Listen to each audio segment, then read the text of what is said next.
The Who Was Book series is one of our favorites in our homeschool, and we use it so many different ways. Today, I want to tell you how. Hi, my name's Jennifer. Thank you so much for joining me. I really appreciate it.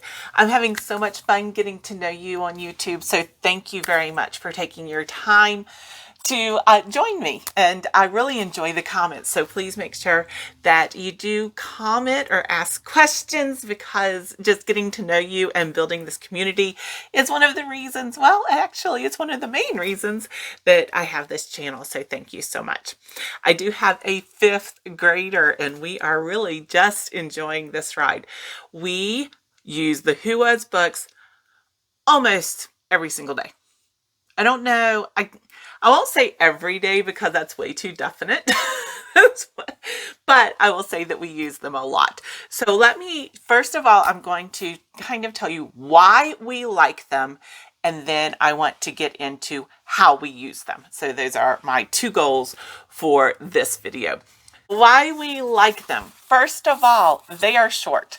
They're not super long books. We can do, if we're doing them as a read aloud or independent reading, we can easily do one in a week. And so that's nice. It's nice to have the punch of information without it being too long. Secondly, we just like the illustrations. Some of them have glossy pictures on the inside of them. So this is What Was the Battle of Gettysburg. And see, it has some glossy actual photos in here. And so we do like those as well. I also like the variety. There definitely is U.S. history included in it. There's also science that we can get into. There's world history, there's geography, just so much different information is included in these Who Was books. We do use them for supplements for history as well as science. So for example, when we were studying the Civil War, we read What Was the Battle of Gettysburg. We also read Who Was Harriet Tubman. We also, let's see here, read What Was the Underground Railroad, Who Was Robert E. Lee, Who Was Ulysses S. Grant, Who Was Abraham Lincoln. So we did read those as well, and they give just great information, and they do spark a lot of questions. When we got into the Statue of Liberty and immigration, we read What is the Statue of Liberty? And this is another one I believe that has, yeah, so this one does have the nice pictures as well in it. And so that is a lot of fun to be able to look at these pictures.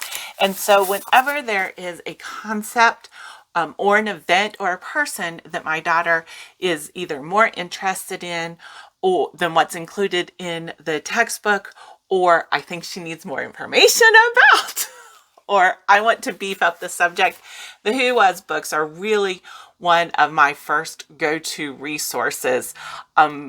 Now, I also do it for science. So just some of the science that we have read so far is Who Was Isaac Newton, Who Was Sally Ride, and then Who Was Galileo. Also, you know, Who Was Neil Armstrong? So we have really enjoyed these books to give a little bit more life to some of the science concepts, science events that we have studied, and that is a lot of fun. Now, how do we use them per se? So let's get down to some specifics as to how do I use them? Well, first of all, like I said, we have them as a read aloud, and we almost always have one of them going. It's in what is kind of our morning basket. We have a modified morning basket, but in our morning time, we do read something from the Who Was books almost all the time. Not all the time, but I would say most of the time we have a Who Was book going on, and it is related to what's going on in either our science or history or geography, what we're studying at that time or getting ready to study. The Who Was Abigail Adams was probably one of my daughter's favorites. She really, really enjoyed learning about First Lady Abigail Adams. And so that was quite a bit of fun, and it sparked so many questions for us to be able to dig into deeper on Mrs. Adams. So that was a lot of fun. Now, we also use them. My daughter is required to do book reports. Now, the book reports are very they vary a lot. So it could be an oral book report, it can be a written book report, it can be like fill in the blank kind of book reports. It can be the trifolds to tell the important events about a person and really look up and print out the picture of the person and include that. So we do quite a few different kinds of book reports, but she is required to do book reports. And so sometimes we use the Who Was books for a book report. So for example, she chose to do Who Was Queen Elizabeth? And I really was happy to know when she chose this one to do for a book report, because she has not studied world history very much. And so this was a great introduction to her for world history. It was at her reading level, and then she was able to start learning some about world history, so that when we do get into world history, which is coming up really quickly, she will start having some of a foundation for that. And so we use the Who Was books for book reports. Sometimes, not all the time, we do other books for book reports, but the Who Was books are included in our book report book selection that she can choose from. Then another way that we use the Who Was books is if there is a specific question, we can use them for a reference guide.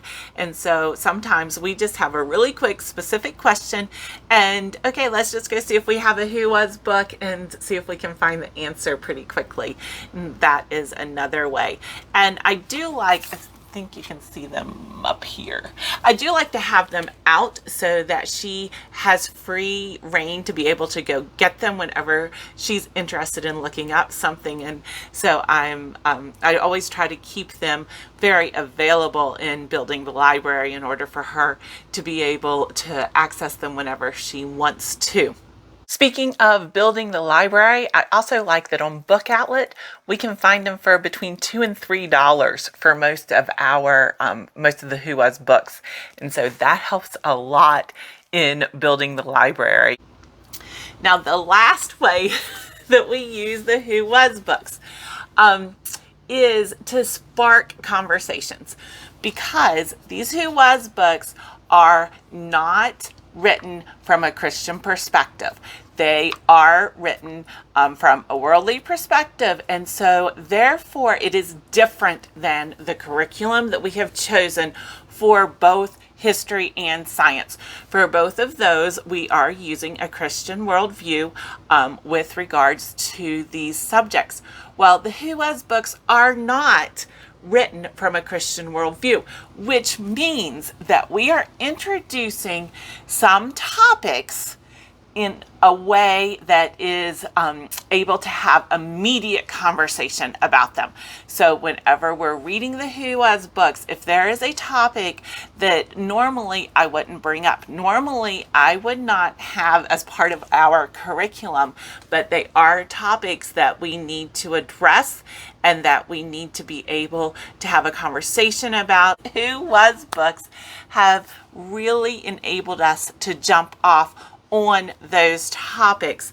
And consequently, if you do have younger children, I would just note that these are not written from a Christian point of view. So there are some times where you do need to have those discussions, and I like having the discussions. I like being able to say, what do you think about that? Or, why do you think that is? Why do you think they put it in there? So those are some of my reasons why I like the Who What's books, as well as how we use them. So if you have any questions, please leave those in the comments down below. And also, if you have used the Who What's books before in your homeschool, please let me know what you think about them, as well as how you use them. I am really enjoying getting to know you on YouTube, so please make sure you are subscribed and stick around. We have a lot of fun here. I hope that you're having a great day, and I look forward to seeing you next time. Bye.